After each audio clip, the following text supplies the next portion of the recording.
Gabriel Santoro era um escritor reconhecido em círculos literários pela sua obra de ficção histórica, mas apesar de seu talento, vivia à sombra de um trauma pessoal. Aos 38 anos, ele se refugiava em um pequeno apartamento no centro de Lisboa, cercado de pilhas de livros antigos e manuscritos inacabados. A paixão por histórias do passado vinha de seu avô, um contador de histórias nato que o criara após a morte precoce de seus pais. No entanto, o mesmo passado que alimentava sua criatividade também o corroía por dentro, pois Gabriel carregava culpa por uma tragédia que ele acreditava ter sido sua responsabilidade. A tragédia envolvia Clara, sua irmã mais nova, que falecera em um acidente de carro anos atrás. Naquele dia, Gabriel havia insistido para que Clara fosse buscá-lo em uma cidade vizinha, mesmo sabendo que ela estava cansada e que a estrada era perigosa à noite. Desde então, a culpa o consumia como um fogo lento, influenciando seu trabalho e suas relações. Ele se tornara introspectivo, um homem que falava mais com os personagens de seus livros do que com as pessoas ao seu redor. Apesar de sua melancolia, Gabriel era meticuloso, um observador ávido, com uma capacidade quase sobrenatural de notar detalhes que outros ignoravam. Ele acreditava que cada elemento do passado tinha um impacto no presente, uma visão que se refletia em sua escrita. Mas a mesma atenção aos detalhes que fazia sua escrita brilhar também o prendia em um ciclo de obsessões, especialmente com os e se de sua vida. Certo dia, enquanto explorava uma loja de antiguidades que visitava frequentemente em busca de inspiração, ele encontrou um objeto peculiar. Em uma vitrine empoeirada, havia uma caneta de aparência antiga, com uma inscrição quase ilegível em latim, gravada em sua superfície dourada. Algo na caneta parecia chamá-lo, como se tivesse sido deixada ali para ele. "Quanto custa esta?" perguntou ao dono da loja, um senhor idoso, com olhos que pareciam saber mais do que deveria. "Ah, essa caneta não tem preço, mas se você a deseja, pode levar", respondeu o homem, com um sorriso enigmático que Gabriel não conseguiu interpretar. Gabriel levou a caneta para casa, sem saber que ela seria o catalisador de uma série de eventos que mudariam sua vida para sempre. Ele a colocou sobre sua mesa, ao lado de seu caderno de anotações, e tentou continuar escrevendo. Mas, por mais que tentasse, algo parecia diferente. Era como se a caneta tivesse uma presença própria, irradiando uma energia inquietante. Naquela noite, enquanto rabiscava ideias para um novo romance, Gabriel, sem pensar muito, começou a escrever sobre o dia do acidente de Clara. Ele descreveu cada detalhe da cena, como se estivesse revivendo o momento. Ao terminar, sentiu uma exaustão extrema e adormeceu sobre a mesa. Quando acordou, algo surpreendente aconteceu. Ele recebeu uma ligação de um antigo amigo da família, mencionando Clara como se ela ainda estivesse viva. Confuso, Gabriel inicialmente achou que fosse um engano. Mas, ao sair para o mundo, percebeu que algo mudara. Era como se a tragédia nunca tivesse acontecido. Clara estava viva, e o passado fora alterado. A caneta que ele encontrara parecia ter o poder de reescrever eventos passados de maneira inquietantemente precisa. Porém, Gabriel ainda não compreendia o alcance e as consequências de seu uso. Leonardo passou dias tentando entender o poder que a caneta possuía. Cada vez que escrevia sobre um evento do passado, ele alterava a realidade de forma precisa e irrevogável. Inicialmente, começou com pequenos ajustes. Reescreveu uma prova da faculdade que havia reprovado, corrigiu um desentendimento com um amigo de infância e até reconstruiu um antigo relacionamento que ele lamentava ter perdido. A cada mudança, ele sentia um misto de euforia e inquietação. Era como se estivesse brincando de Deus, mas sem um manual de instruções. O entusiasmo inicial deu lugar a uma obsessão. Ele começou a passar noites inteiras, mergulhado em memórias dolorosas, tentando decidir quais valiam a pena serem corrigidas. Contudo, por mais que alterasse o passado, o presente sempre parecia trazer novos desafios, como se a realidade compensasse as mudanças de alguma forma. Leonardo começou a perceber que as alterações tinham consequências inesperadas. Pequenos detalhes mudavam em sua vida. Coisas que ele não havia planejado, um amigo que ele não reconhecia, um livro que ele nunca escreveu, mas que agora levava seu nome. Um dia, enquanto revisava suas anotações, Leonardo decidiu enfrentar um dos maiores arrependimentos de sua vida: o fracasso de seu casamento com Isabel. Ele acreditava que, se pudesse evitar a ruptura e salvar o relacionamento, encontraria finalmente a paz e o propósito que tanto buscava. Escreveu com precisão sobre o dia em que tudo começou a desmoronar, alterando cuidadosamente suas ações e palavras. Quando terminou, sentiu o mesmo brilho peculiar na tinta da caneta antes de adormecer, exausto. Na manhã seguinte, Leonardo acordou em um mundo diferente. Isabel estava ao seu lado, sorrindo como nos velhos tempos. E a casa estava cheia de fotografias dos dois juntos, comemorando momentos que ele não lembrava de ter vivido. Por um instante, sentiu-se realizado. Parecia que finalmente havia consertado algo verdadeiramente importante. Mas, à medida que o dia avançava, percebeu que algo estava errado. Pequenos detalhes não faziam sentido. Isabel mencionava viagens que ele nunca fizera, falava sobre amigos que ele não conhecia, e mais perturbador ainda, parecia haver lacunas em suas lembranças. Era como se a nova realidade fosse um quebra-cabeça incompleto. Leonardo começou a questionar se as mudanças no passado estavam realmente melhorando sua vida, ou apenas criando novas versões de si mesmo que ele não reconhecia. A sensação de controle que ele sentira inicialmente foi substituída por um crescente desconforto. Ele começou a se perguntar: será que estou perdendo quem realmente sou? A inquietação atingiu seu auge quando, em uma manhã, Leonardo encontrou algo que não deveria existir. Em sua mesa de trabalho, ao lado de sua caneta, havia um caderno que ele não reconhecia. Folheando as páginas, encontrou textos escritos em uma caligrafia muito parecida com a sua, mas que ele tinha certeza de nunca ter escrito. Os textos descreviam eventos de sua vida que haviam mudado recentemente, como se alguém estivesse documentando suas alterações. A última página trazia um aviso perturbador: você não é o único. Leonardo sentiu um frio percorrer sua espinha. Até então, acreditava que era o único capaz de manipular o passado. Mas aquele caderno sugeria outra coisa. Havia alguém mais usando a mesma caneta, ou talvez outra semelhante, para alterar a sua vida. Quem era essa pessoa? E quais eram suas intenções? O conflito em sua mente tornou-se insuportável. Ele havia usado a caneta para corrigir seus erros, mas agora parecia que alguém estava brincando com sua realidade, manipulando-o como uma peça em um tabuleiro de xadrez. Leonardo percebeu que estava em um jogo muito maior do que imaginava, e que o poder da caneta era tanto uma bênção quanto uma maldição. A paranoia de Leonardo crescia a cada dia. Ele começou a perceber padrões estranhos nas mudanças que fazia. Por mais que tentasse ajustar sua vida, era como se algo ou alguém estivesse deliberadamente desfazendo suas alterações.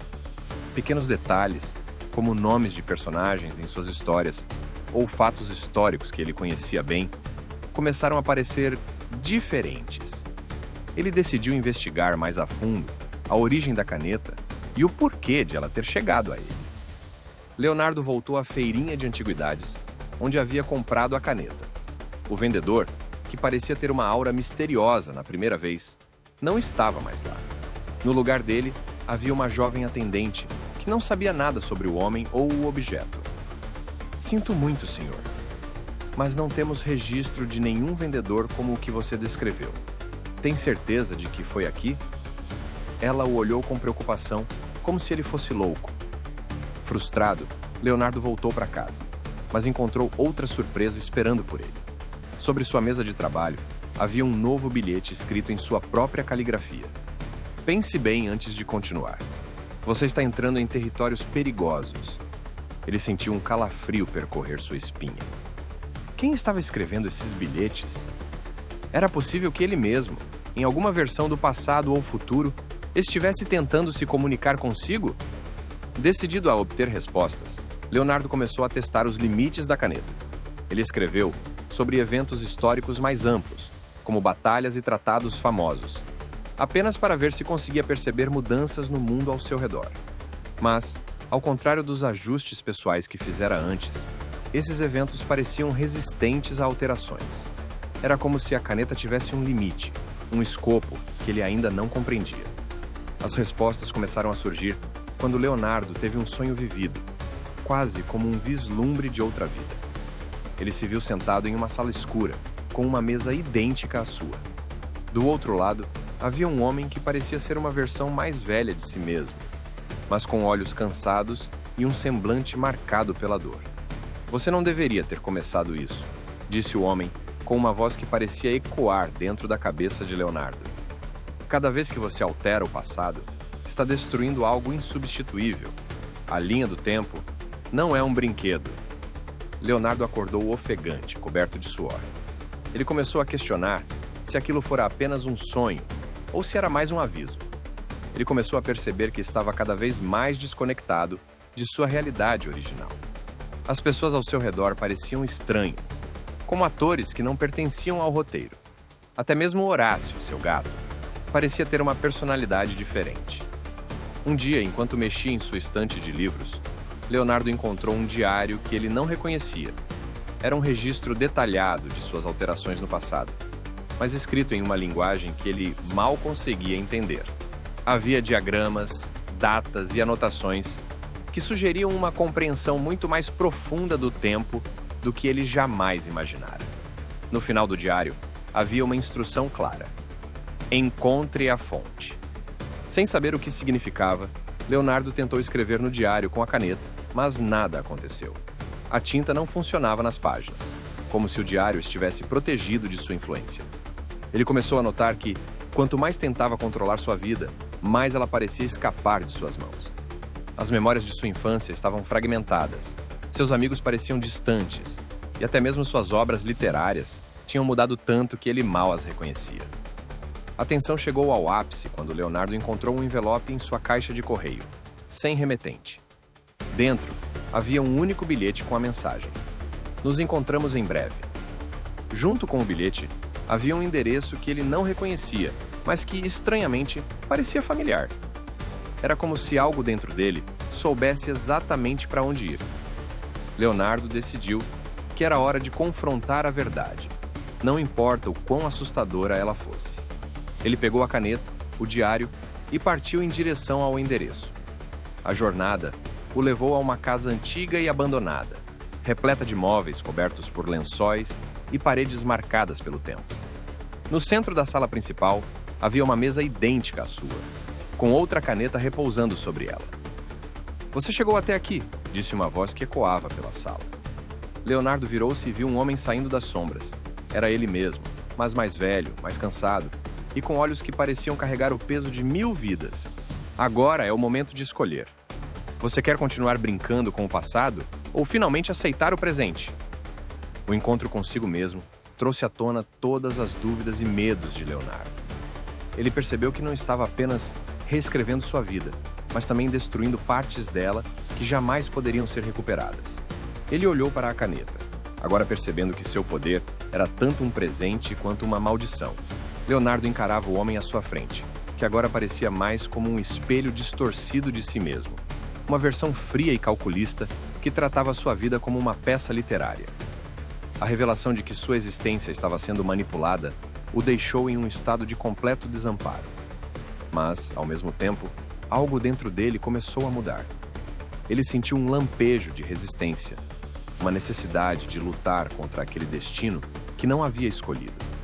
"Se eu sou apenas uma história para você, por que me dar a caneta?" Leonardo perguntou, sua voz carregada de raiva contida. "Porque toda boa história precisa de escolhas", respondeu o homem com um sorriso enigmático. "E você escolheu exatamente como eu sabia que escolheria. Você não passa de um personagem, Leonardo, tentando desesperadamente ser autor de algo maior." As palavras perfuraram como lâminas. Leonardo sentiu o peso de cada alteração que havia feito em sua vida, cada momento que ele acreditara estar consertando, mas que, na verdade, só o afastava mais de quem ele realmente era. Ele percebeu que, ao tentar controlar o passado, havia perdido o presente e qualquer vestígio de autenticidade que ainda pudesse ter. "Eu não sou seu personagem", Leonardo disse com os dentes cerrados. "Se minha vida é uma história, então sou eu quem vai escrever o final." O homem riu baixinho, como se estivesse ouvindo uma piada que já sabia o desfecho. E como você planeja fazer isso? A caneta que você usa está conectada a mim. Cada palavra que você escreve está sob meu controle. Você não pode me derrotar, Leonardo, porque eu sou você. Ou melhor, a versão de você que aceitou o caos. Leonardo olhou para a caneta em sua mão, sentindo o peso dela como nunca antes. Ele sabia que o homem estava certo em parte. Cada mudança que fazia parecia apenas reforçar a narrativa que ele estava preso. Mas havia algo que o homem não esperava. Leonardo ainda tinha um último ato de rebeldia, algo que só ele podia fazer. Lentamente, ele abriu o caderno na mesa e começou a escrever. As palavras fluíam como nunca antes, não mais para mudar o passado, mas para definir o presente. Ele escreveu sobre seu momento atual, sobre estar naquela sala, enfrentando o homem que tentava controlá-lo. Ele escreveu sobre a caneta, sobre sua conexão com algo maior, e, finalmente, escreveu sobre sua escolha. Eu escolho parar, escreveu Leonardo com a mão firme.